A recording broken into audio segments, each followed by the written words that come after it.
Hello, this is Ron from a Drone Tech and Camera channel, and this has been an incredible, like kind of a late summer, fall. You call it Techtober. There's been amazing amount of products coming out as just one after another, and this kind of thing is shows we have a lot of products, but should you upgrade? I mean, you don't always need to upgrade to the latest gear, and I'm talking about people that already have a tech item and then another version comes out and you have to make that decision. Do I upgrade to the new one? Do I stay where I'm at? And that's always a tough call.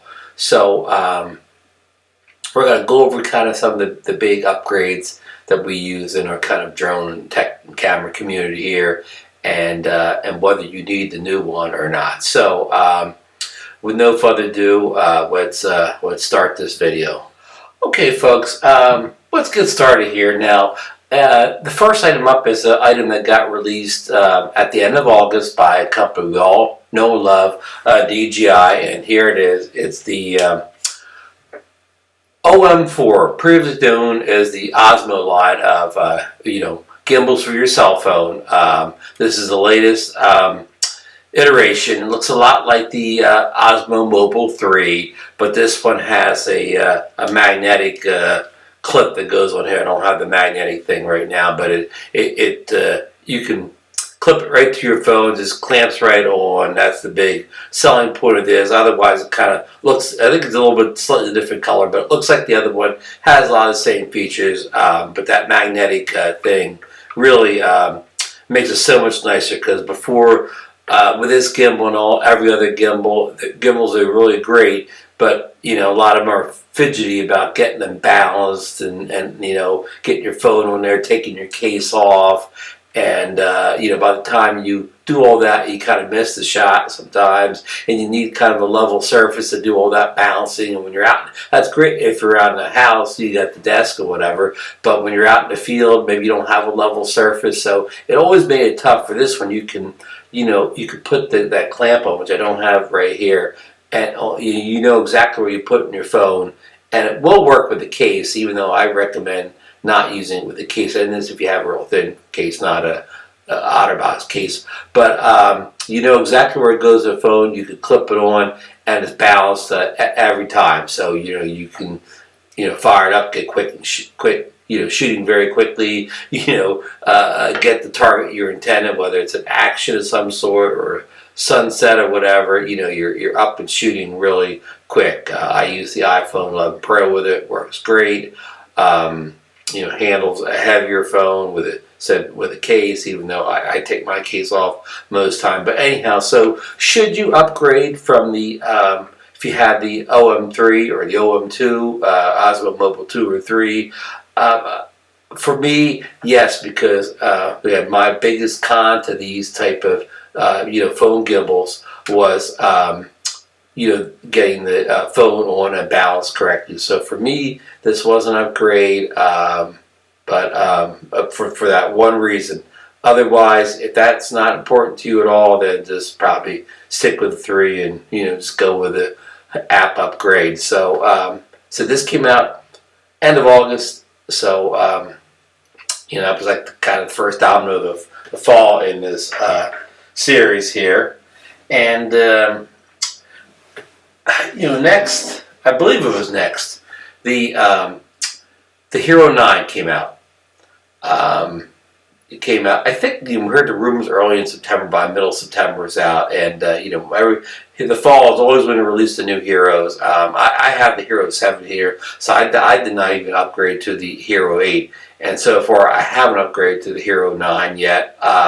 Looks like a great upgrade. I mean, color profile, features, sound improvement. They have a newer an upgraded version of the Hyper Smooth. The killer feature of the GoPro 7 was the Hyper Smooth, that kind of like you don't need a gimbal to get smooth video, and it's even better in the 9. So the 9's kind of a better camera in every way, but the 7, is the 7 good enough? I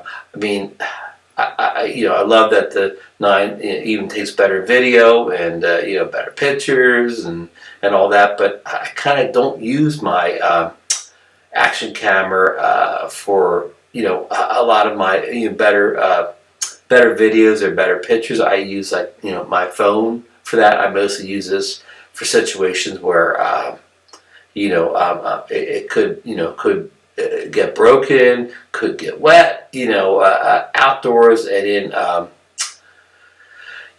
situations, extreme situations where I'm searching for here. I use the Hero 7. A lot of times I use it to film my videos because it's real simple. I just mount it on a tripod, hit the record button, boom. I got this great wide angle here, and I get everything in. So it's very convenient for that. But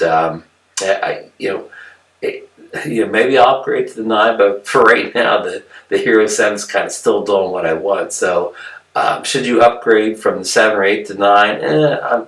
I say no, unless it's some special feature that the 9 has, some killer feature that you don't get before, because the improvements in video quality and stabilization are just minor, slight really, and again, with the exception, if the Hero 7, 8, 9 is your main way of taking pictures and video, then yes, but if you have other accessories, maybe no. So I wanted to. I think the next thing in line was the DJI Rowan series of gimbals for your bigger DSL style cameras. And I don't have a Rowan. I had the competing product from Zhiyun. I'm sorry, folks. I have to put this in later on. I'm forgetting it. But anyhow, I have a competing gimbal for my cameras. So I'm probably going to stick with the new Rowans. Look really nice, especially the one that's $4.99 for more of the mirrorless style cameras. Looks real good. Has a lot of great upgrades, but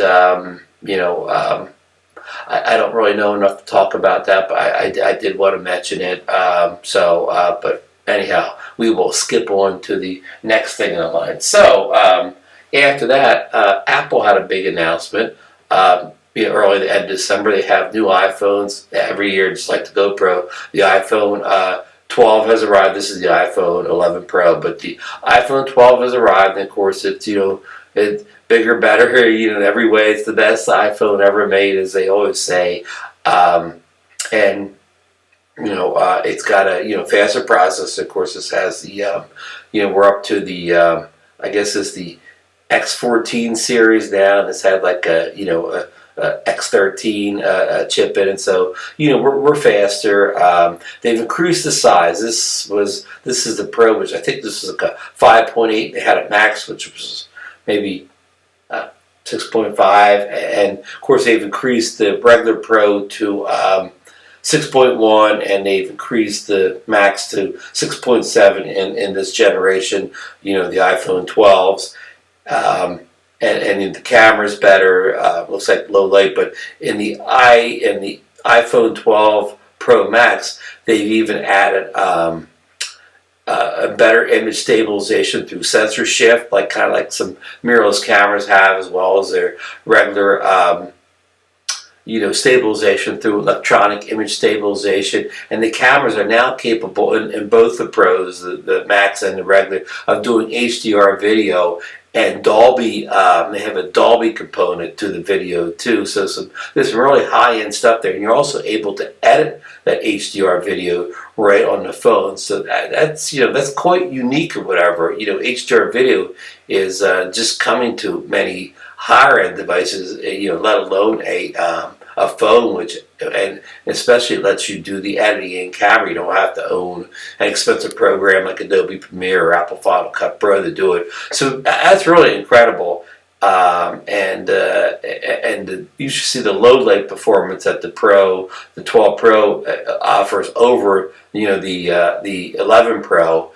And I know things like the image stabilization is and some of that stuff in all the lenses now. It's not the standard wide, because these cameras all get the 3 lenses: the super wide, the wide, and the normal, which they call a zoom lens. These were incredible upgrades to these the cameras. I hate these were incredible, but real solid upgrades. And if you have the 11, Is it a must upgrade to get to the 12? No, especially if you're not a big camera buff or amateur photographer. If you just take regular pictures and you mostly use the phone as a phone or a text thing or whatever. No, but if this is your main way of taking photographs and videos, then I would say yes. And for me, as I mentioned before, I use this a lot more to take most of my photos and video over the device like the GoPro. So for me, this is more important. This is probably my main way. Again, keep repeating myself. The main way I take pictures and videos. So the upgrades that this got, I think will mean a lot to me and my channel. So will I upgrade to this? Yes, I will. The reason I haven't upgraded yet is the 12 Pro Max hasn't come out yet. I really want to see the reviews on that before I make a buying decision between the 12 the 12 Pro and 12 Pro Max. But talked a lot on this, so we're going to put this down and move to the next thing here. Now I don't have the DJI Pocket 1. I have like a knockoff here. This is the Phoebe Palm. Looks and operates a lot like the DJI Osmo Pocket 1, but it doesn't quite have of course, the image quality that the Pocket 1 has. It has some advantages like the Wi-Fi and everything's built in. You don't need like third-party attachments, and it has a wider field of view than the Osmo Pocket. But yeah, the dynamic range image quality is not there. But so if I had the Pocket 1, would I upgrade to the Pocket 2? That's a hard thing to say because I have this Phoebe Palm again, which is kind of a knockoff, and it's kind of okay, but it's not really. I much prefer just to shoot with my iPhone, over this. This is of course, there's a 3-axis gimbal built in. It does 4K video, and all that stuff. And it's great that it has that little gimbal in it, but the fact that it has a tiny little screen on to compose my photos and videos just kind of ruins the experience for me. I know this is kind of a run and gun blocker thing where you kind of just aim it, but I really like that bigger screen on my iPhone too. Again, to get all my stuff composed and get all the lighting correct, the white balance and whatever. So when I take this out, I never feel that I get the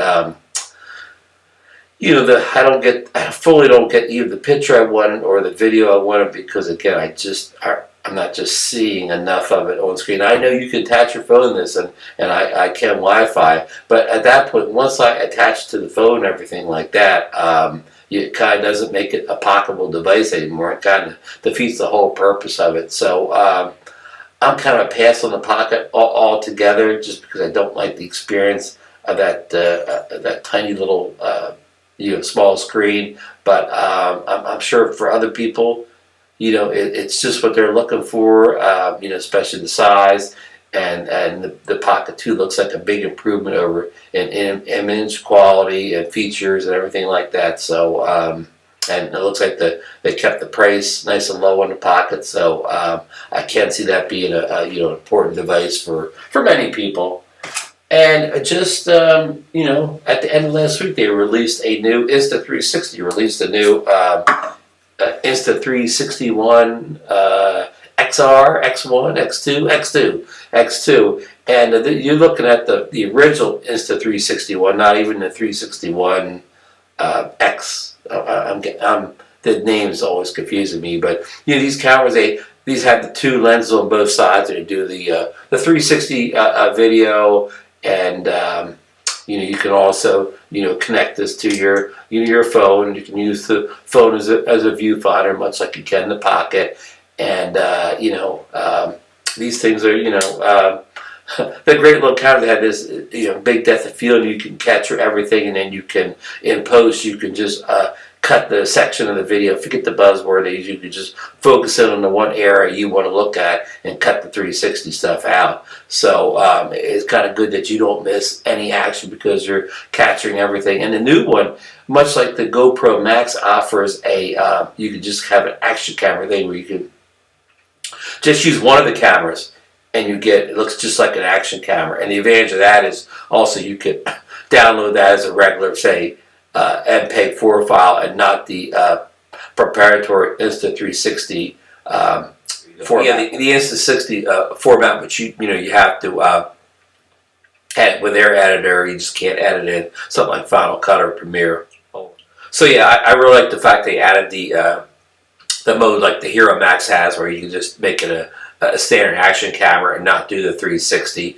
Now these things, even though these are good little cameras, I always, the editing process of these things always, slows my workflow down. People recommend just edit on the phone with it, because the phone app's really good, and they do have a desktop app. But every time I start editing stuff, I'm there for hours and hours, and I never really get the way I want it anyways.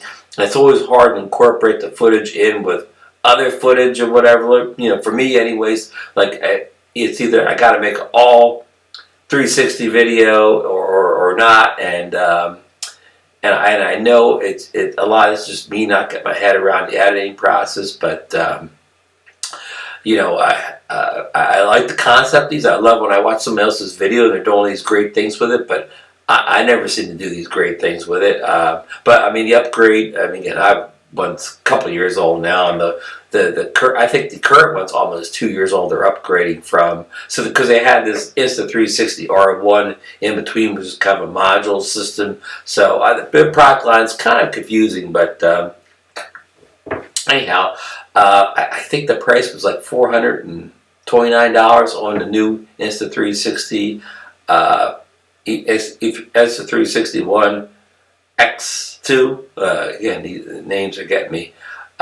Is it a worthy upgrade? Again, it's hard for me to say that because I didn't even upgrade from the first one because I don't really, get the use out of this camera. I expected to really use this a lot, and I hardly ever use it now. So I'm going to say for me, I'm not upgrading. I'm just stick with what I got. So, and let me get to the final thing here. Coming on the 4th, which is just a couple days from now, is the Mavic Mini 1. Just today, this is the the second DJI put a teaser up on their website. For the Mini 2, they don't say the Mini 2, but you can tell from the teaser it is. And of course, we saw the unboxing video last week where the guy walked into the Best Buy store and he was already in the display case, and they, by mistake, let him buy it. So, so we know it's real. We know it's got, 4K, which this one didn't have 4K. We know it has OcuSync, with this one just flew on Wi-Fi, and the new one's a little bit better than wind. So we know it's kind of, better in every way. And that will be coming, and we don't know the exact price, but we hear it's going to be like $50 more than this. So it's going to be like about $449 for just drone and one battery and a controller, and then more for like a Fly More kit. But should you upgrade if you have the Mini 1 to the Mini 2? Again, it's a solid. If you need 4K video, I guess it's a worthy upgrade. If you need that OcuSync 2 to go longer distances or have a better connection, if you're in like a city or an urban area where you have a lot of interference, that could be an important factor. Also, of course, this drone, if you live in a rural area, this drone got incredible range on the Wi-Fi. It's got good battery life. The new one, I think, has a minute more. Even though this is only 2.7K 30 frames per second as top setting, still took really nice video. Should you upgrade if you have this? If it's your only drone and you need, some of those advanced features, I would say yes. But if you're like a Mavic Air 2 owner, which came out this summer, that has all the stuff I just said and more, or if you have a Mavic 2 Pro and it's just kind of your park flyer or your kind of extra flyer, then maybe not. I wouldn't say this is a must upgrade in a lot of situations, again, except that maybe if this is your only drone, and you need those, those features. But actually, if you need a 4K, you knew this didn't have it, so why did you buy, the non-4K drone in the first place just a year ago? And if you needed OcuSync, because you lived in urban area with a lot of interference, then you probably shouldn't have bought this last year because Wi-Fi has a problem in the urban area. But all that being said, get it back to my thing. I don't think this is a must-have upgrade again, unless this is your only drone or your main drone. So that's about it on the tech products that have come out in the past couple of months. This incredible run from the end of August to the very beginning of November here, and what more to come out the rest of the year. Who knows as far as tech things. But I think we've heard from a lot of big players and said, so I'm sorry I didn't have more on those DJI Rowan gimbals, the ones for the mirrorless type cameras, or more information, more to be said about that. Sorry if you're looking for that product. I don't do a whole lot on professional gimbals. Again, I have like a gimbal for a DSLR from Zion. Again, the name even escapes me. That shows you how much I use the thing. I use it, about as much as I do the Feed Me Palm pocket knockoff. I really almost prefer using this and my iPhone over my DSLR and the gimbal. This is more mobile, more lightweight, and I'll tell you, the iPhone takes such great video, the 4K 60, and its new one's even going to take better video. I've already seen a lot of reviews stuff on it that, it's getting so close to, the DSLR, especially with the HDR and the in-camera editing on it, that it's more and more, less and less, I should say, am I grabbing for my Panasonic GH5 with, the 4K video with with 10-bit color and all that, and I think the new iPhones have 10-bit color too. So again, they're really a thing. So of all the things I just showed you, the thing I think I'm most likely to upgrade is the iPhone, just because again,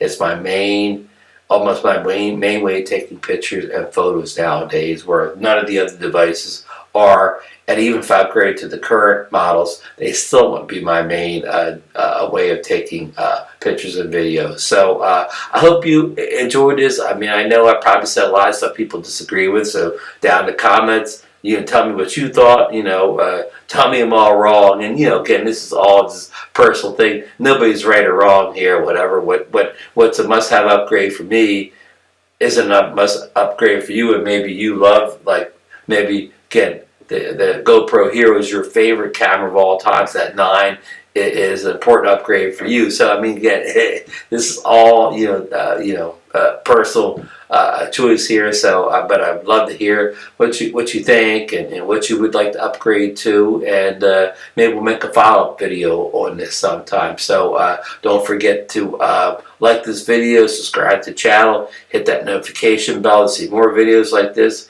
and we will see you on the next one.